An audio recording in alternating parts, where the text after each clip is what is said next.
the first company on Dryad, it's funny. The product is internet in rural areas, and that's what we went and did, and provided service in Nebraska, Minnesota, South Dakota. So rural America is where we had customers. Going about doing that, actually delivering internet, we learned a lot about spectrum. And spectrum are the rights to transmit and receive radio signals in a certain frequency. Basically, it's what your cell phone works on. And so we at first we were leasing spectrum and realized we had the opportunity to buy spectrum across the state of South Dakota. And so the short of it is, when I mentioned that we ended up selling part of Dryad, that's what we ended up selling. We had acquired spectrum to provide our business service, and then had an opportunity when a major carrier came and wanted to purchase it from us. So the unknown and big surprise was that the thing that we set out to do was not the thing that actually ended up bringing us a large return in the business. So being very open to wherever the business ends up taking you, I think, is one of my lessons out of that.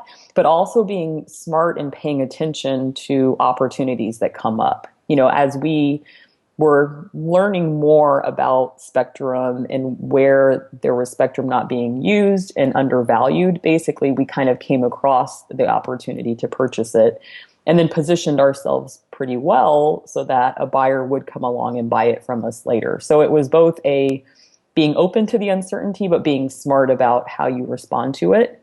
And I think some of that is playing out a little bit in 79 Studios as well right now, in the sense that the company is less than a year old. We're doing a lot of talking to clients and potential customers right now.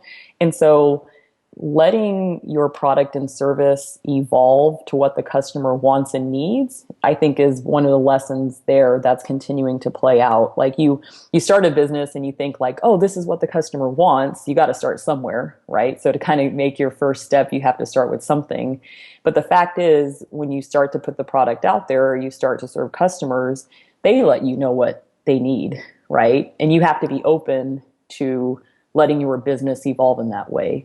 And so that's something too that I think when people are afraid or aren't sure where to start with the business, go ahead and just start, and know that by the act of starting and working with clients and customers, you will figure out where your business needs to go.